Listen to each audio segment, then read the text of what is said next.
Hi guys, how are you? So I'm gonna do a little vlog today. I don't know how long it's gonna be or how short it's gonna be, but I'm taking care of a couple of things and I figured I would just vlog.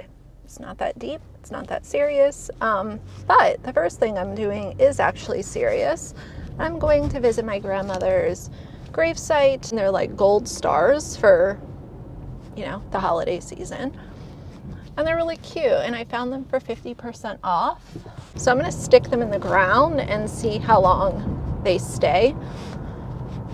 I'm actually gonna, because here's the thing, like the cemetery has really like random rules. So I don't know if technically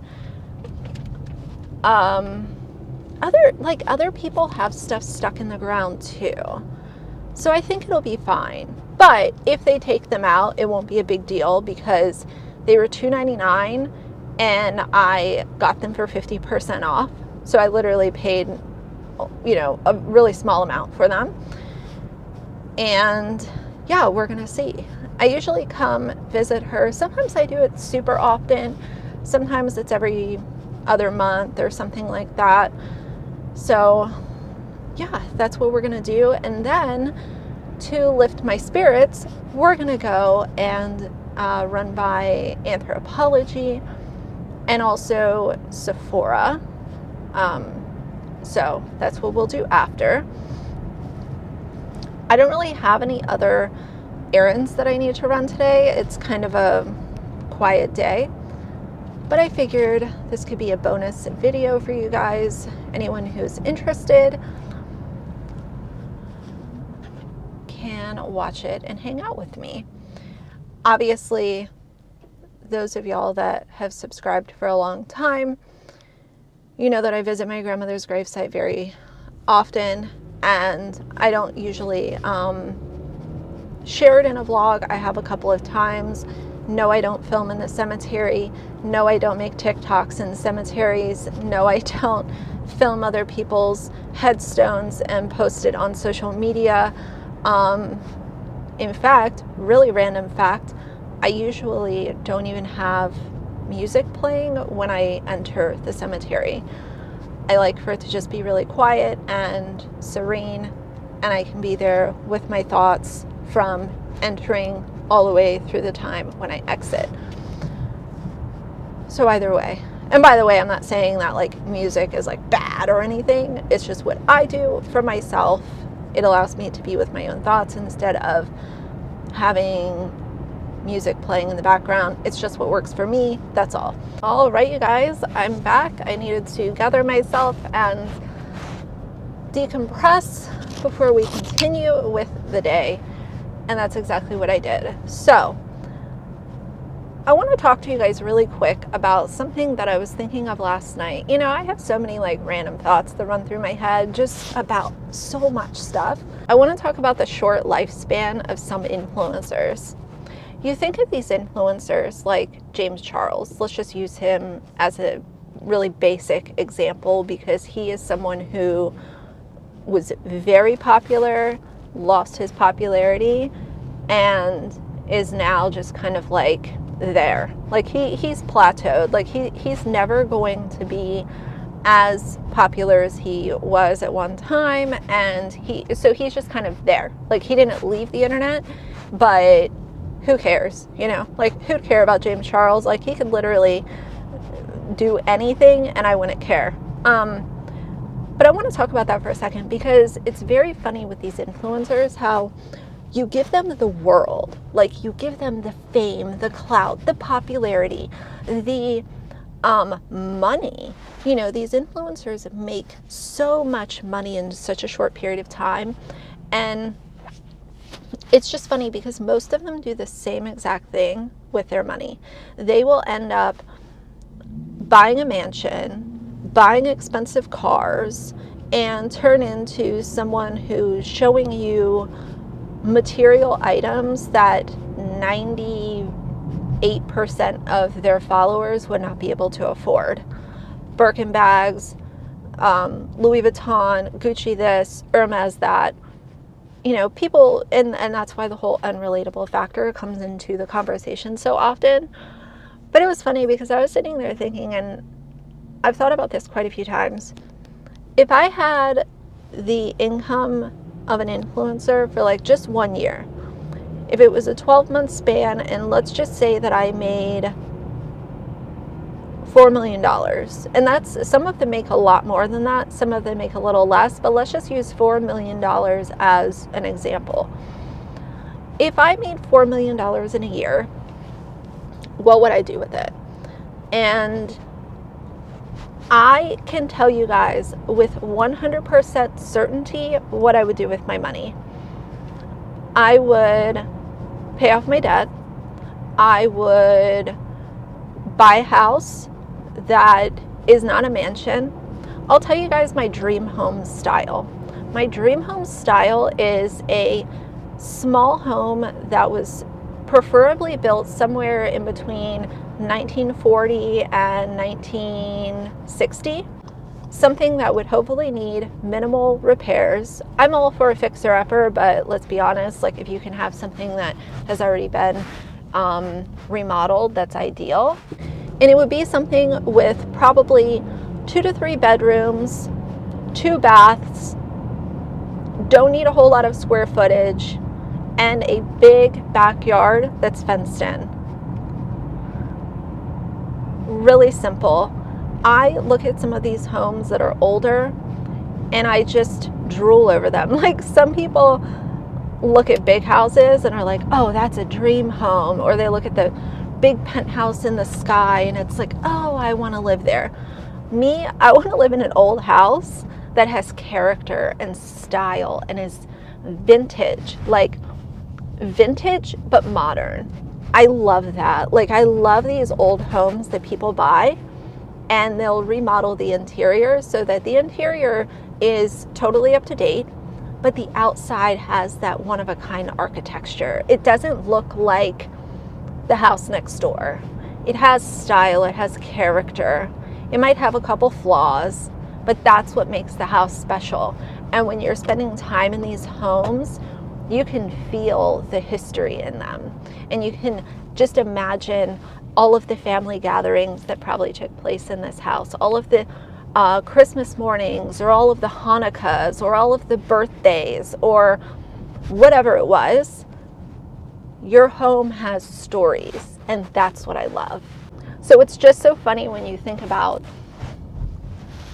how these influencers are so quick to like want to buy all of this stuff. And then like, I've never, and correct me if I'm wrong, I've never seen an influencer buy like an old house.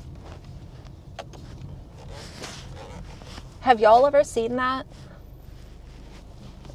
Have you ever seen an influencer buy a house that was like built in like 1951 and is like small and one of a kind? I just think it's really funny. I go into these rabbit holes on Pinterest or TikTok or whatever of people that really appreciate old homes, and I love it so much. I really do. One day, I want to be able to buy an old home. A small old home with a really big backyard so that I can have a couple extra dogs. And that's the dream. That is the dream, for us to just be in a house that we can actually fill with furniture and not have to buy a whole bunch of stuff that we didn't need.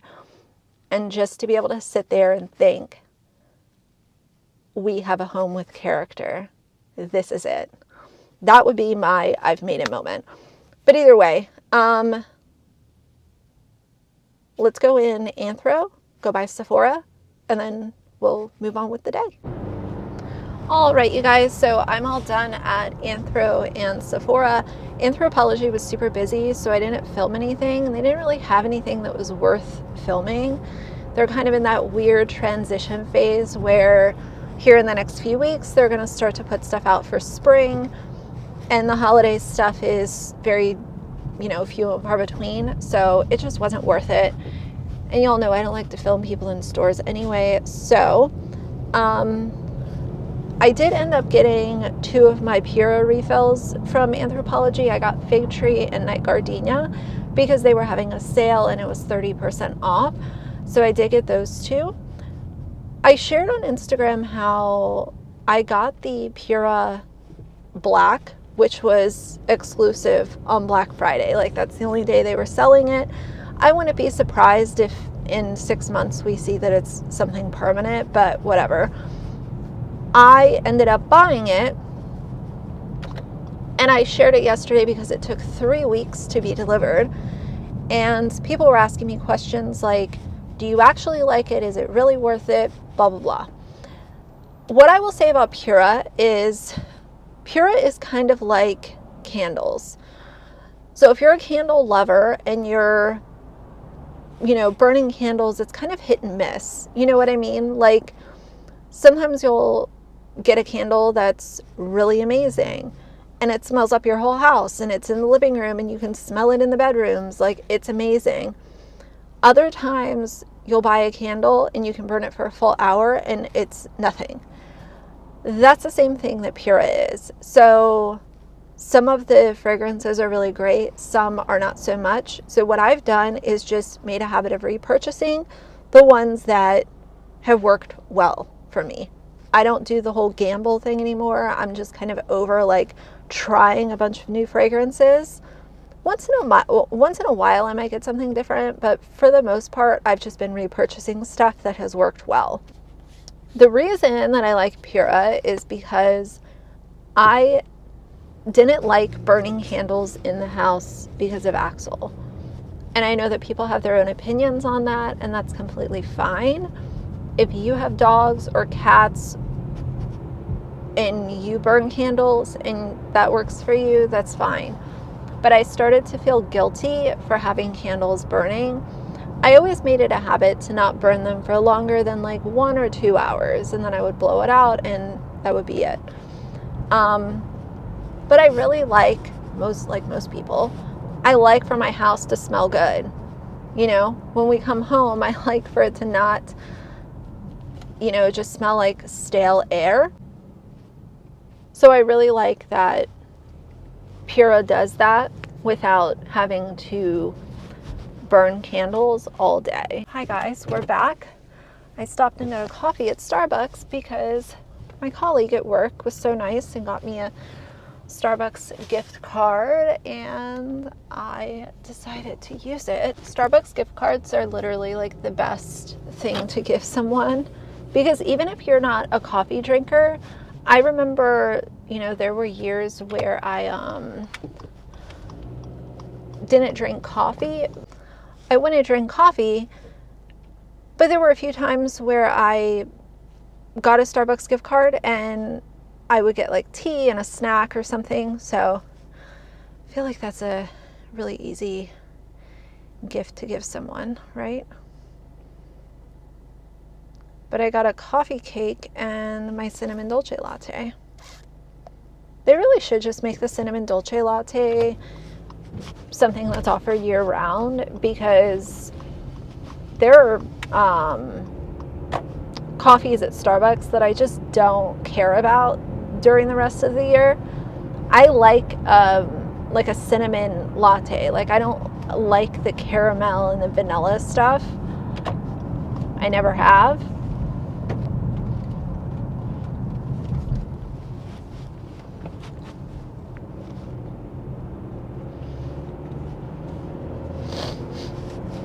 But either way, now I'm going to make my way home, get some things done around the house. We have laundry that needs doing and cleaning up, just normal stuff. I have a short week this week at work, which I'm really happy about. So I will be working at home a lot over the next 2 weeks.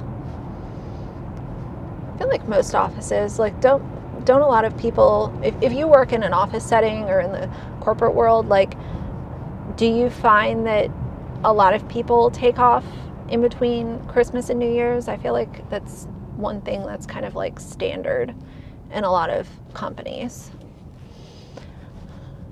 I was thinking about the other day, I was going through the closet and looking at some of my clothing, just organizing, and I put a few things together to drop off at donation. And this is something I do all the time. Like, I'm constantly like taking survey of our of clothing and stuff.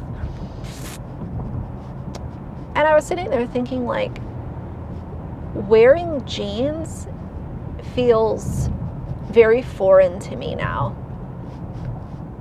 Ever since the pandemic, I've literally maybe worn jeans 5 times.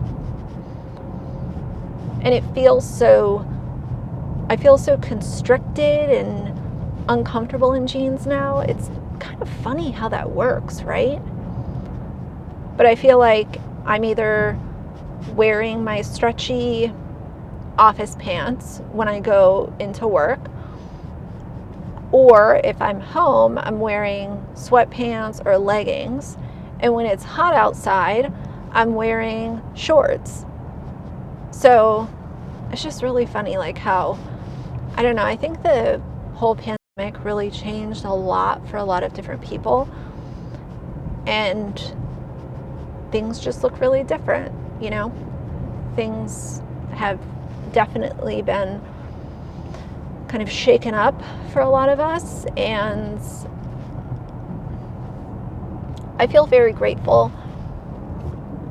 I constantly feel grateful, but I really feel grateful because I know that the pandemic hit a lot of people very hard, and whether it was losing a family member, or maybe you got sick and you have long-term effects of being sick, or maybe you were laid off, or maybe your spouse or a different family member or your partner lost their job. I know that it hit all of us in a little bit of a different manner. For a lot of people, being alone and struggling with mental health was something that they're trying to come back from. So there's just a lot of different aspects of it, but I feel very thankful that, we all made it out of there in one piece. I was very worried about my dad for a long time, just because, he's older, and even though he's very healthy, that doesn't really mean a whole lot when you're talking about COVID. So my dad used to have an apartment over here ages ago. It's really funny. These apartments are like so outdated. And it's funny because not only did my dad live there, but years later, my mom had an apartment there when they had separated. They separated when I was like, before I was even 1. I remember my dad, when I was little, he would come and pick me up, and being an adult looking back on it, he really held it together considering some of the things that were unfolding. He always did just such a good job of not allowing me to see kind of the behind the scenes of stuff. He always held it down. He held it together. He didn't, he never bashed my mom or talked bad about her. But once I was at the age where I started to have questions, he was happy to answer those in an age-appropriate manner.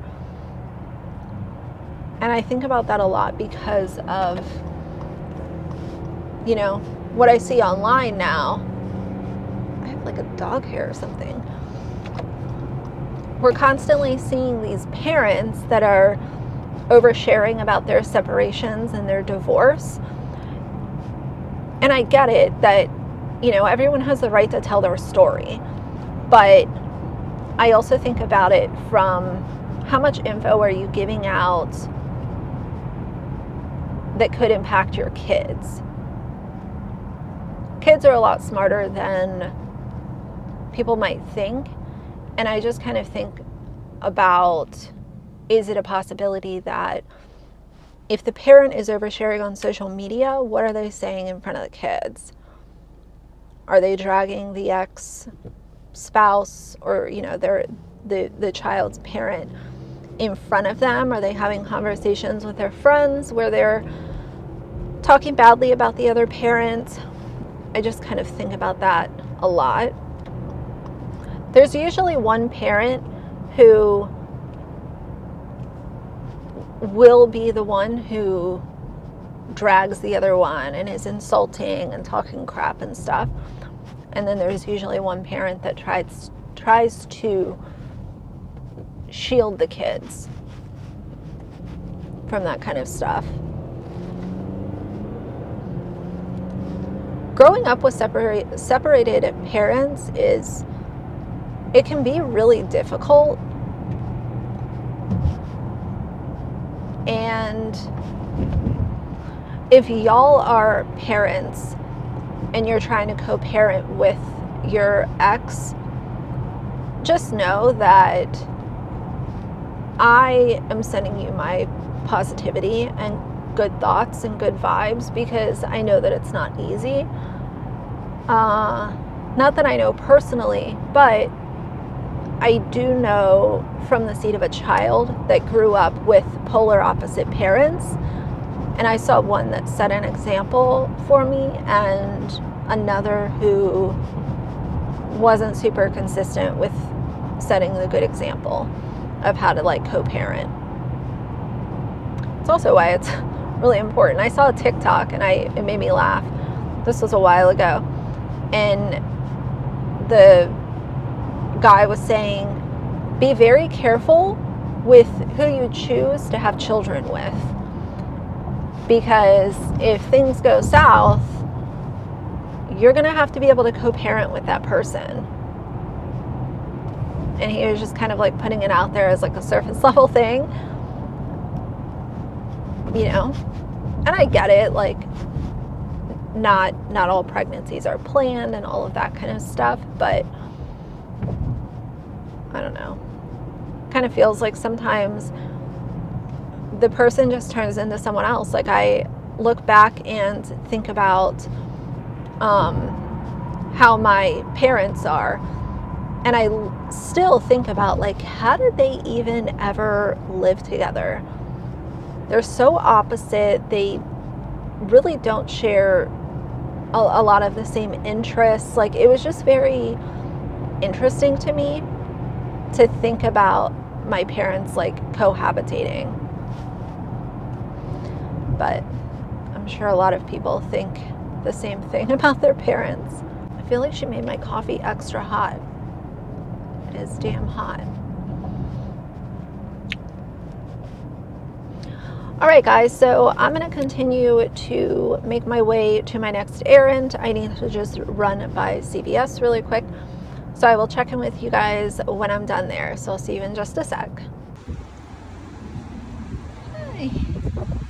Hi guys, I'm back. I am all done with my errands. So now we make our way home. I'm honestly ready to be home because everyone's doing their holiday shopping. It is just pure madness. There's nothing worse than a crowded mall. Not into it. But I did some curbside from P.F. Chang's. So that's what's for lunch. I love P.F. Chang's. It is so overpriced, but once in a while, it's good. I'll have P.F. Chang's maybe twice a year. They have a sister company that's much more affordable, and it's called Payway. And I think they have locations in most states, but Payway is literally the same food for a fraction of the price. They follow the same recipes. It tastes the same. It's good quality. But it just so happens that there's not one in the area that I'm in right now. So wanted some P.F. Chang's, and yeah, P.F. Chang's is also really good leftover. I love some good leftovers. But while I was waiting, I set my Love Meg video to upload, so that will be up by the time you guys are seeing this. Influencers are very interesting to me. The entire culture of being an influencer, I think, is filled with so much toxicity, so much fake. It's just so much false reality. And I know that some people, I have heard some people say, oh, well, I watch this influencer because I'm vicariously living through them. And I'm always here to, if y'all want to watch it, go ahead. But I wonder about the long-term effects of vicariously living through someone who is a millionaire. Is that good for mental health? Is it good from a parenting stance? Is it good from someone who works a 9-to-5 or works in the service industry? Is that going to have a positive or negative effect on your mental health long term? As you continue to see this person build themselves and blow money and do all this stuff, while you continue to work really hard, and some people live paycheck to paycheck, and that's okay too. I just really wonder on the effects of it, is my point. The last couple of years have been really different with the pandemic, and last year Omicron was kind of taking over during the holidays and stuff, so I think this year people feel a little bit more comfortable to go out and shop. So I think that's also why there's such a mad rush in the malls, because people just feel a little more comfortable than they did. I know it sounds really petty to say this, but I just don't like going into a crowded mall and then you go to a store and you're only there to get a couple of things and you have to wait in a line for 15 minutes to check out. I don't know. It just seems and then people are bumping into you, people are stepping on your shoes. It's just, for me, it's easy to avoid, but what do I know? That's also one of the good things about having a small family is that I don't need to worry about buying a bunch of gifts. There's only a few people that I buy gifts for, and I would say actually it's only a couple. So I'm good with avoiding the crowds. It's also just so scary,